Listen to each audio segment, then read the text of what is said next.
From Gimlet, this is The Pitch. I'm Josh Muccio. A year and a half ago, a founder came on the show with a business that sounded pretty niche. The founder was Amado Guloy, and he wanted to revolutionize data in the farming industry. To be honest, I wasn't sure the investors would go for it, but it turned out to be a pretty fascinating conversation. What's even more striking, though, is what's happened to Amado since he came on the show. He's had the highest of highs and the lowest of lows happen at the exact same time. And yet, he and his business are still standing. So today, we're going to play you a lightly edited version of Amado's original pitch for Rex Animal Health. Then he and I will catch up in the second half of the show. Okay, let's get started. I think so too. And he was lovely. Hey. Hi there. How are you? Fantastic. How are you? What's your Doing name? good. Into the room has walked Amado Guloy, who's here to ask for $2 million for his company, Rex Animal Health, which is built on a simple theory about the health of livestock. If things were more data-driven, then veterinary care could be better.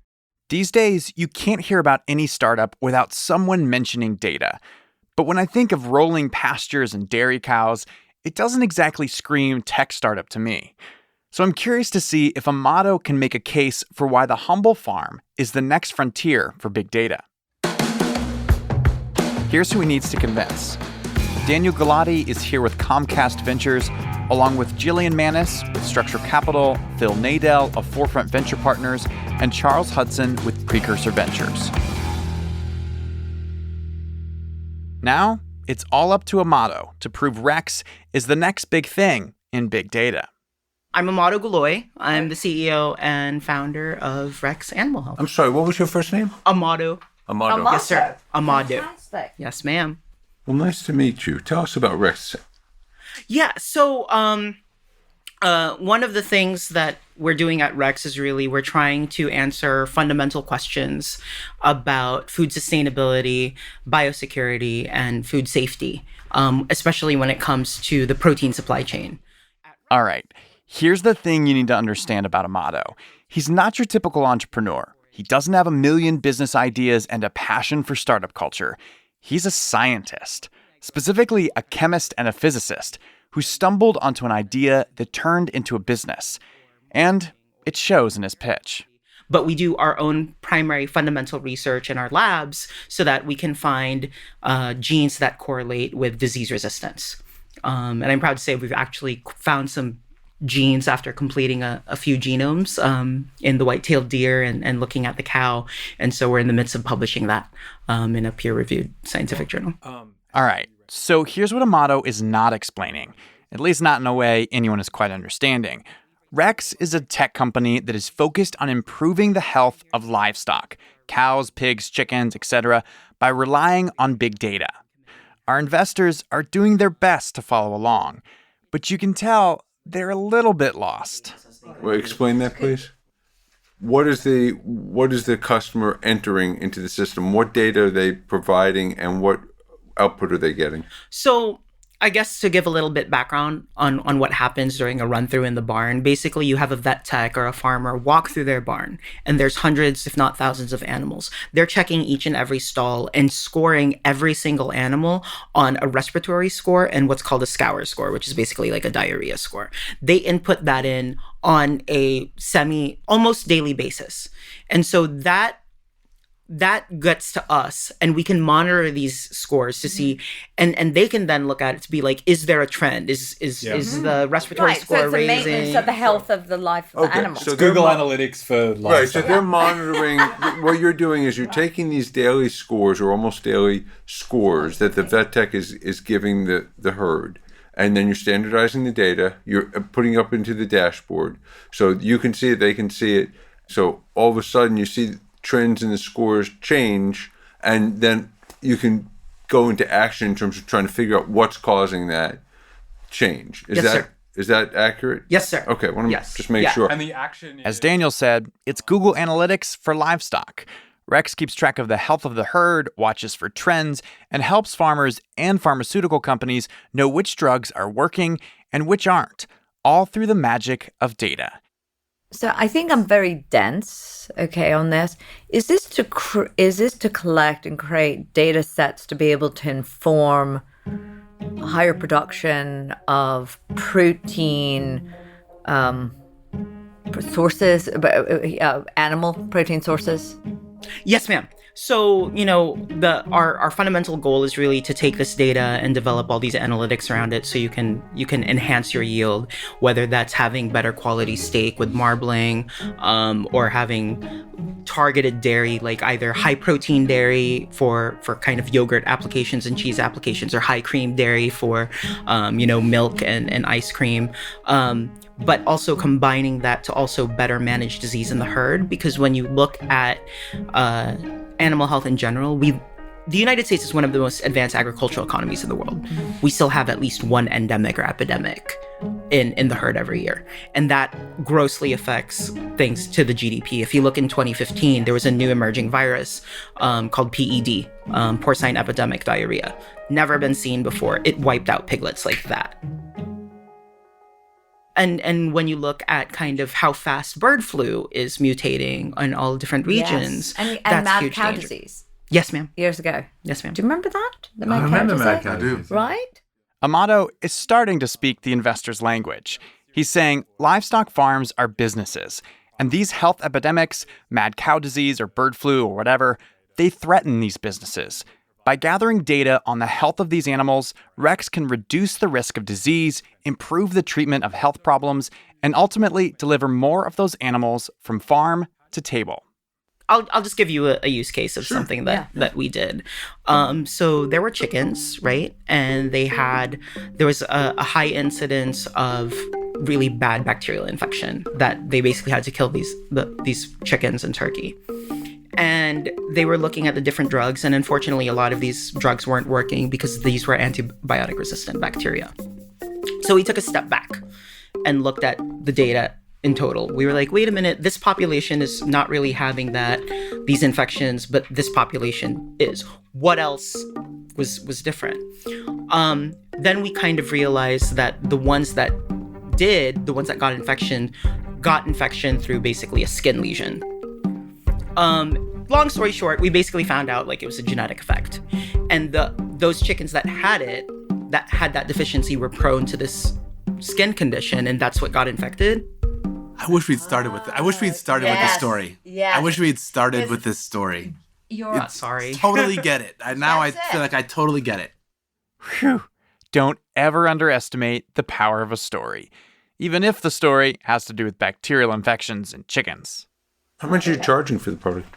So when it comes to our business model, we do two things, right? So we're a data company, right, that builds data products. So for a livestock producer that only wants to look at their data, they don't care about understanding anyone else's, we actually only charge them upfront costs on the server. Which is? It depends on how much data there is, right? Like, give me a sort of it's a range. basically like $1,000 or less. And that's a cost recovery. There's no margin on that. There's no margin on that. The reason we do that, though, is because when we take in the raw data, our contract turns that raw data, any derivative product of that data is ours, and we can do whatever we want with it. Yeah. Now, all that data is really valuable to other verticals in the animal health industry, particularly biopharma. They need that data because they don't have it. And that's where we make a lot more of our money, because they'll try to get it from the livestock producers, but even when they do get it, they can't make sense of it. And are you working with those guys today? We're working with some very large pharmaceutical companies. Like for us, it was bang for our buck to go for the biggest players first. Yeah. And then kind of trickle down all the smaller ones, because really data's our currency, right? Okay. And their access is different than the local farmers' access, right? So they're getting data across the board. Because they're paying far more. I mean, Right, that's of course. what They've got to be 7-figure deals. Yeah. That's great. This is like... The wows you're hearing in the room is it dawning on investors that the two clients Amado is targeting with Rex are farmers and pharma, aka pharmaceutical companies known for their deep pockets. You don't think those big companies have data scientists on board? No. That's how we got some of our first customers. I think that's the exit. Literally. How much revenue are you generating currently? So in terms of revenue generated to date, about 3 million from when we started. When For was this that? When did you year, start? pardon? Sorry. When When did was you that? From 2015. We've been mostly a bootstrapped company. Okay, so let's talk, quarterly this year. So this year how do I put it this way? We've had some stumbles in 2017 and late 2016. So our average revenue per month is about 85K to 95K. What have the stumbles been? The stumbles were we had people not paying, and that was kind of we weren't aggressive enough in trying to make them pay. We actually did some studies where they never paid us because we were like, well, you never told us to pay you, and it was like, I thought that was a given. So that brings up a point, sort of. If You're the scientist guy.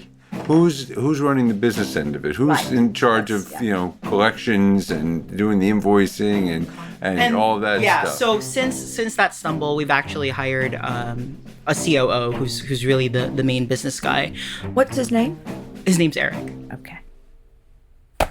So we did realize, like, hey, I know I'm a scientist. I know I'm more the technical guy, which is why we brought that in. Before we were all over the place, and that's primarily because, as a very technical scientific CEO, like obviously we were very intrigued by the science, and we kind of got lost in the science. Now I have that person who, whenever one of us gets an idea, he'll usually be like, Amado, are we gonna make money off this? Are we going to make money off of this? That is the question. The fact that Amado knew enough to know that he needed someone else to run the business side of things is a good sign. Investors like to hear someone is thinking about the dollars and cents behind the big idea. But Amado is the one here pitching. And so it's unclear what the biggest priority is, the science of Rex or the business of Rex. One of the things we've realized over the past 2 years is the United States is not a fertile market for agriculture tech. And that's primarily because the USDA gives so many subsidies that it's still cheaper for a farmer to cull their animals because they're going to be insured. Yeah. We're taking this raise to really focus on the APAC region, particularly Australia, New Zealand, and China. So the reason that is because one, China's, with its growing population, they also have the biggest growing demand for meat. Australia is one of the leaders in beef, and the largest producer of dairy is, believe it or not, based in New Zealand. No way. Fonterra. They produce 35% of dairy in the world, and they sell it a lot to China. So a lot of this is to hire teams based there, so that we can really take advantage of the opportunity we've been presented with, because a lot of our advisors. Is enough. I mean, I was just going to say, country market entry strategies tend to be notoriously expensive and slow, because you've got to find the people, you've got to build even if they have the relationships, you've got to get up to speed, and then you've got to have some results. And is $2 million enough to get you to results? We already have relationships with some of these really big customers, and they've already pretty much put in LOIs to say, hey, if you can do this, this is how much we'll pay, based on the LOIs that we have, should take us to another level in terms of revenue, and then we can raise again in a Series A. That's why it's at 2 million. Okay. Well, I've digested a lot. Has everybody? Yes, I've learned a lot. I've learned a lot. So I like what you're doing. I think it's very interesting. I don't have any background in this, and so this is challenging for me to sort of wrap my head around. I don't know the space. I don't know the competition. May I say something? No. Okay. No, go ahead. All right. Go ahead. So, Phil? When it comes to investors, what we're looking for is not people who understand ag or are intimately familiar with that. Oh, then I'm perfect. We have ag families that are currently investors, and that's kind of how we've gotten a lot of our early traction. What we're looking for is people who know how to build an enterprise SaaS company, because that's fundamentally what we are. The reason I was bringing that up was not in terms of potential value add, but more in terms of sort of coming to my investment decision, right? It's more challenging for me than with some other companies, because this is a space about which I'm unfamiliar. And for instance, I don't have a really good handle on the competition. I don't know, I'm taking your word for it, and that's fine. And, but having said that, I'm really intrigued by what I've heard and the progress that you've made. And I'd like to invest $250,000. Oh, Awesome. Didn't see that coming. Jeez. Yeah, neither So, did I'm I. Whoa. Yeah, I like it. I think it has huge potential. Okay. Thank you. Anyone else care to join me? So, by the way, I think it's actually a great deal in terms of the 2 on 8. Yeah. I think it's an awesome deal. Yeah.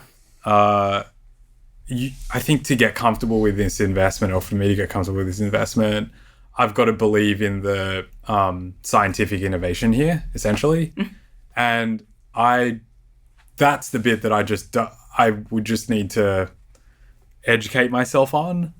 So I'm a like neither yes or a no. I'd love to like diligence this further, of course, if you're up for it. Oh yeah, I mean, and I will say if we're a yes, then I think we'll want to own 10% of the company. Okay. Or more. So Daniel's not ready to take Amado's word for it on the science, and so he's a solid maybe. Julian. I'm so confused. I'm confusing myself because I keep going back and forth and back and forth. So I actually do know a little about genomics. I do very, very little, and I put that into a thimble, but it's an area that I'm fascinating with. And I also like the fact that you were like, you know what?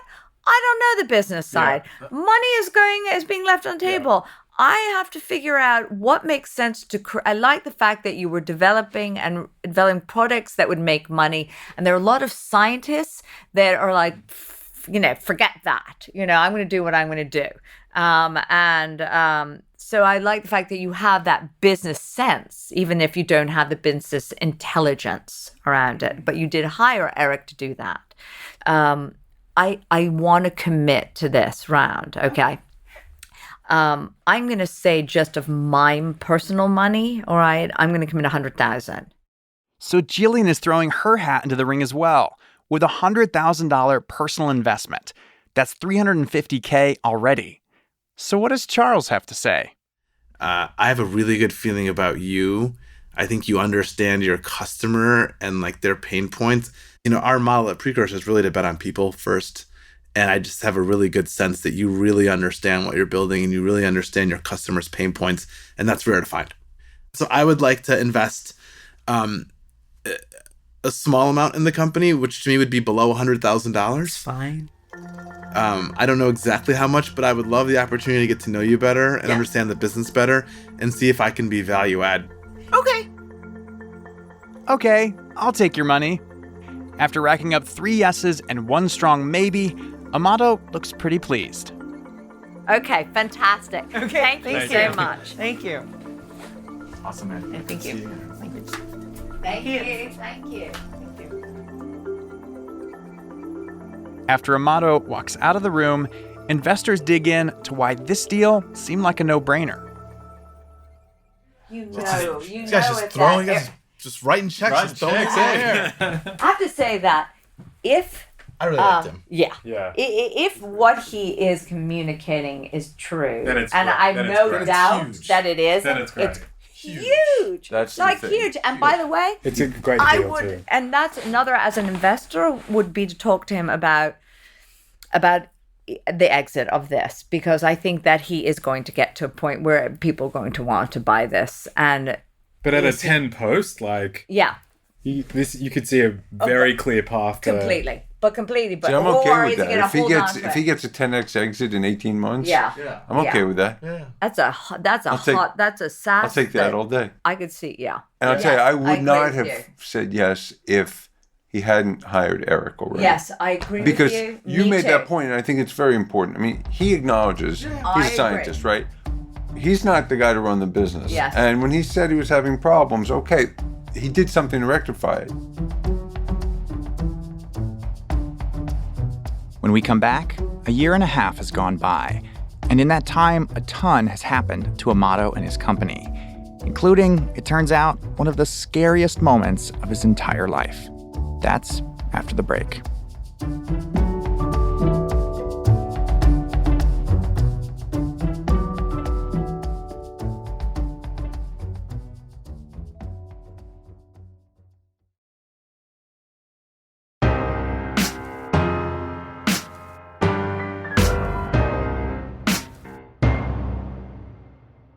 Welcome back to the show.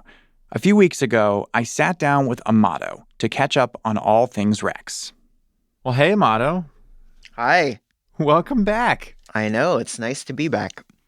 Now, do you remember when you first came on our show? You mean when I flew in on the red eye, barely had any sleep, and then it was like, all right, time to pitch? You mean that?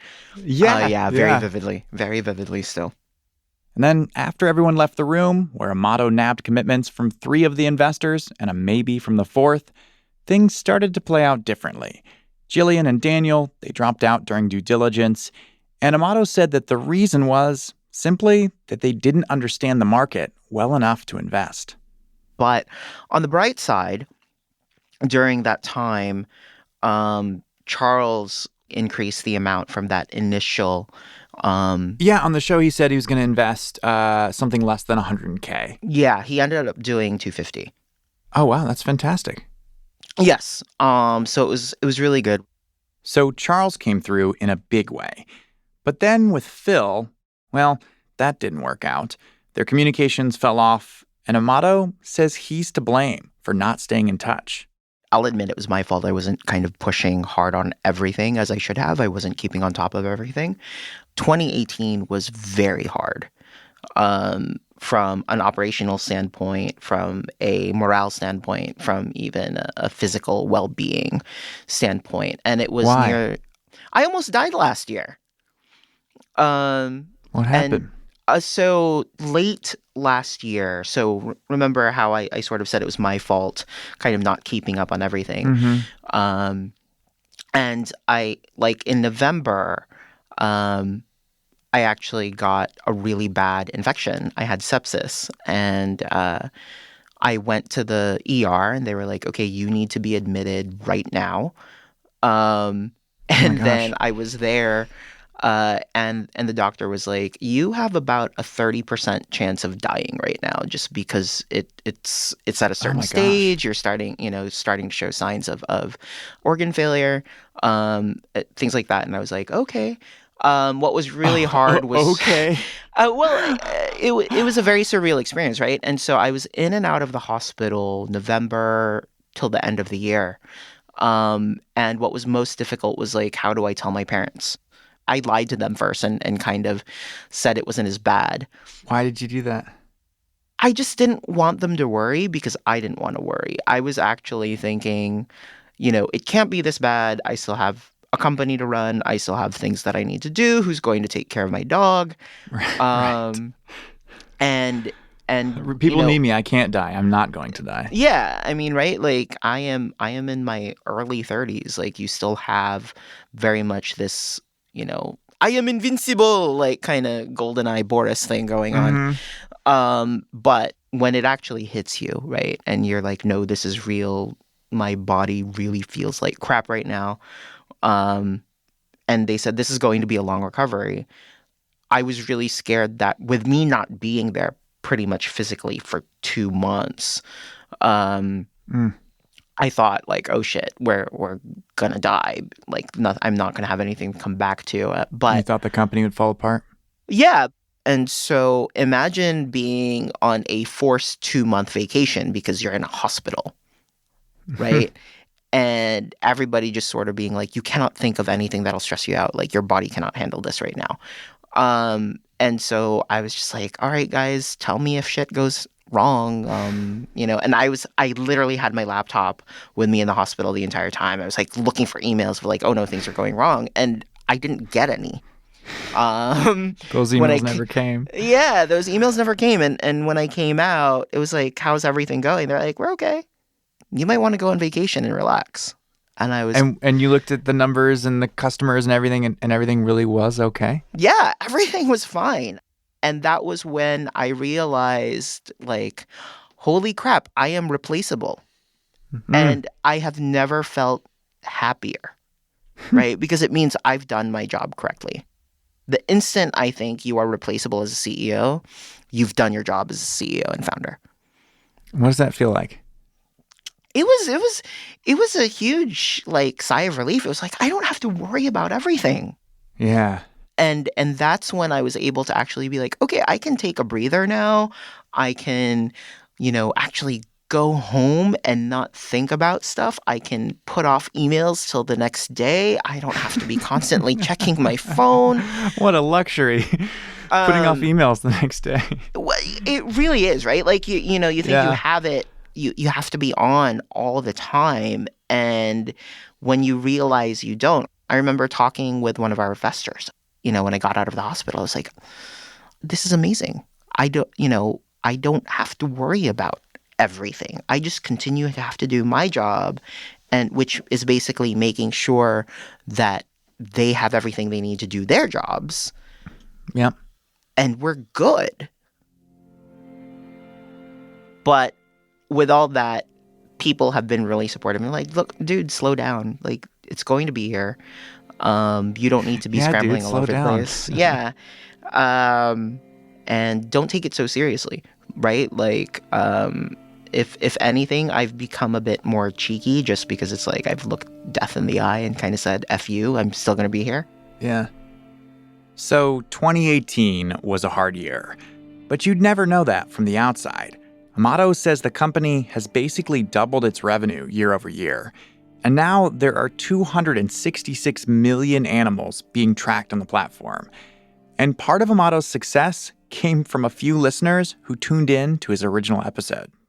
What's funny? I actually got some leads from the episode. Oh, yeah? Yes, from people in New Zealand and Southeast Asia, and they said, we heard you on the pitch. And I was like, what? Like, it was bizarre. Did any of those people that reached out because of the show, did any of that turn into business deals for you? Oh, absolutely. For real? Yeah. Yeah. And then the comment afterwards is whenever we do end up meeting in person, they're always like, you're not as nerdy as you were on the show. To which I say, like, yeah, I'm not, but I explain, I was like, I had 15 minutes of sleep when I did that, so I can guarantee you I know the science even in my sleep, because that was really how we were then. How is that? Because, we've characterized you as kind of the mad scientist built a business. Mm-hmm. That was the narrative of the episode, that's for Yeah. sure. Do you disagree with that? No. Like, I laughed my ass off when I eventually heard the episode. I was like, am I really that nerdy? And then my friend said, yes, you are. And I was like, okay, that's legit.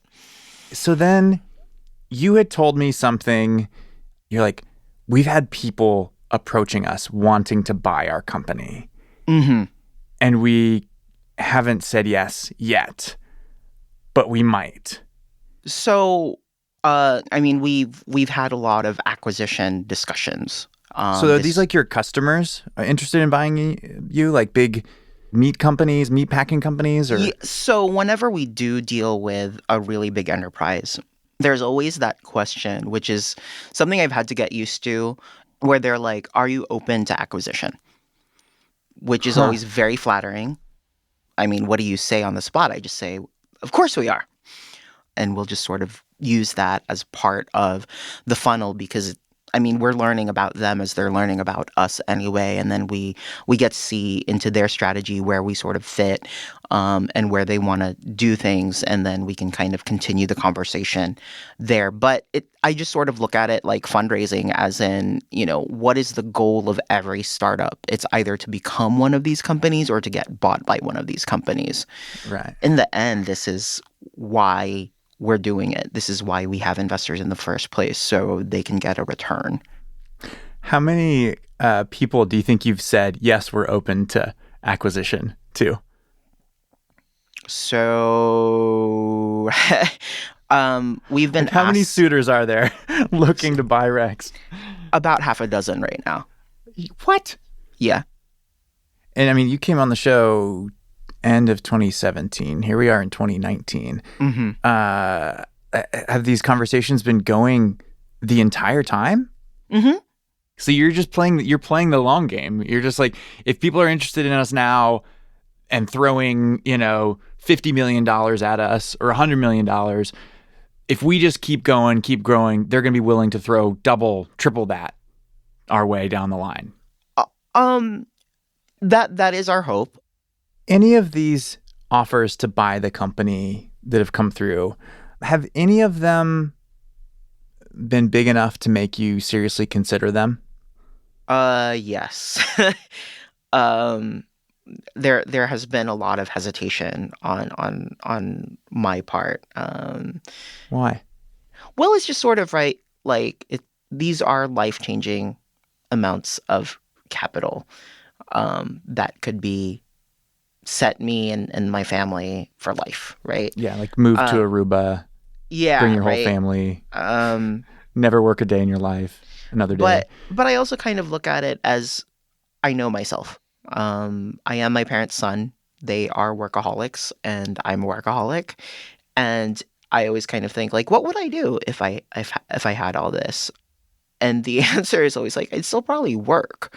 Oh, yeah. It gets boring as hell after a couple weeks. Right? You're like, damn it, if I have to see another sunrise on this beautiful ocean, I'm going to... Well, I don't think it would go to that level, but, you know, I think for me, it's like, there's still so much I want to accomplish. There's still so much that I want to do that it doesn't yet make sense to kind of close this chapter of my life, right? Like the story is still being written. Let's see when there's an appropriate time to maybe, you know, move on to the next chapter. So, you know, as long as we don't screw up so much, the suitors will still be there. And I think for us, hopefully it's not an if, it's a when. Yep. The wave is still cresting. Let's ride it for longer. Yeah, exactly.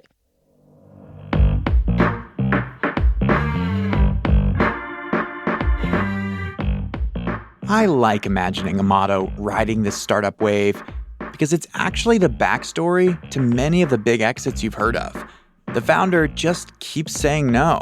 I'm going to keep going a little while longer until they get an offer they can't refuse, or they get tired of running the business and for the first time start to wonder, hey, maybe I am ready to be done. And then they agree to sell and surf that wave off into the sunset.